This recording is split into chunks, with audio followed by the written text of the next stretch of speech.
What? What is this? A commentary? Yeah, I'm doing a commentary. What is, like, I'm sure you're all confused. No, Let's Plays are still my thing. That is what I want to do. That's where I started on YouTube. That's what I want to do right now. Nothing can really change that for me right now. But I don't want to abandon just like normal commentating entirely.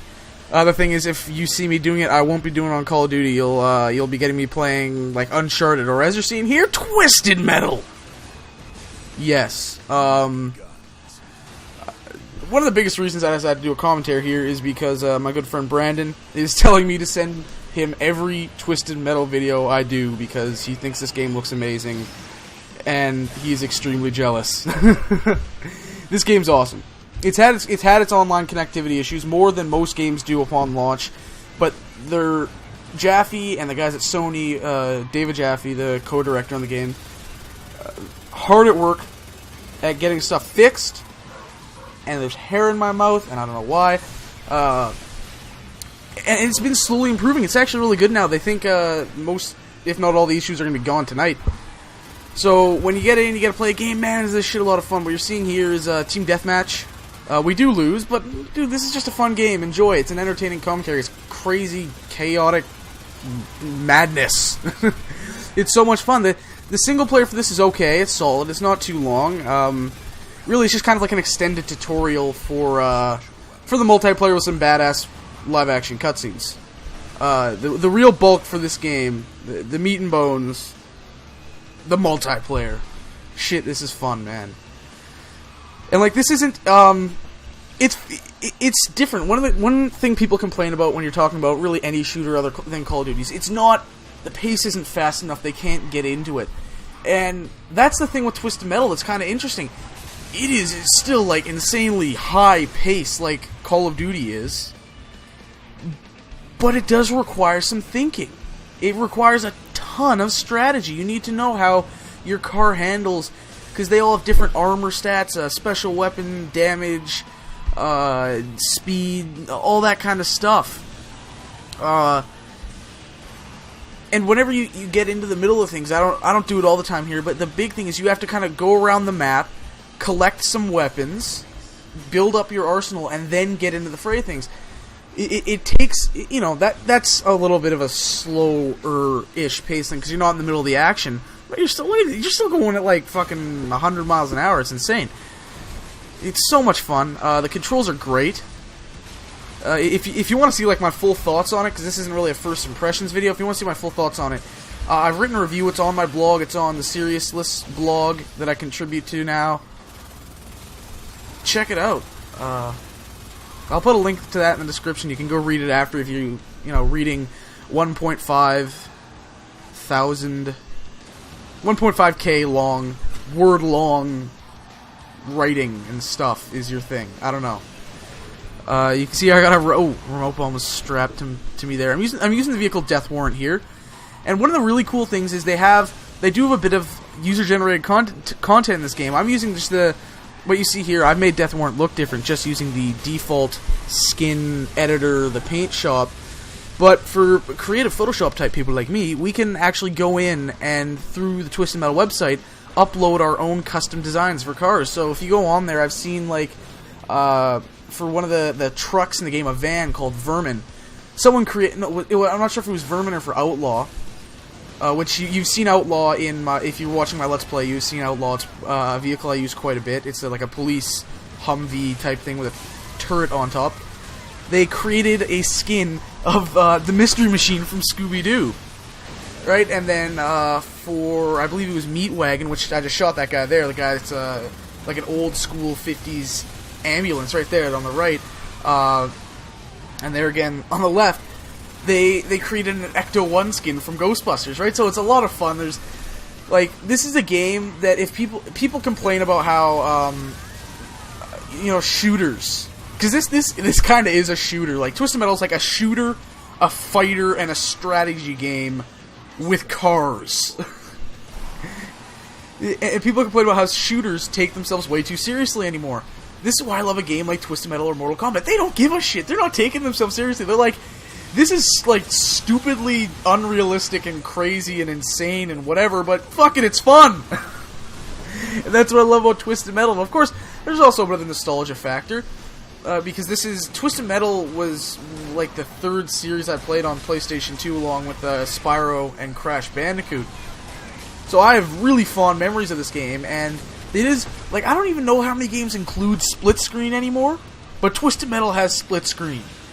That is the best thing ever. I remember Mercenaries 2. I love the first Mercenaries. Then Mercenaries 2 is like, hey, we're gonna have co-op. Yeah, that's awesome. I'm like, fuck yeah, co-op. That's sweet. I'm gonna go to my buddy's house because he has the game and we're gonna play it. And then we discovered that the co-op was online only. And my immediate reaction was just to bitch at EA saying, why the fuck do I have to buy a copy of your game so I can play co-op with my friend that is a 5-minute walk? I would much rather, gasp, go outside, walk my ass down to his house, and play the game sitting 5 feet away from him. I don't know, that just seems more fun to me. Maybe I'm old school, I don't know. But I just miss that, and the fact that Twisted Metal has that, oh, this is going to be so much fun. This is going to be insane. It's PlayStation exclusive, if you didn't know. Come on, it's Twisted Metal. Sony owns the IP. Learn your shit, peoples. So it's PlayStation exclusive. It's a ton of fun. It's crazy. It's insane.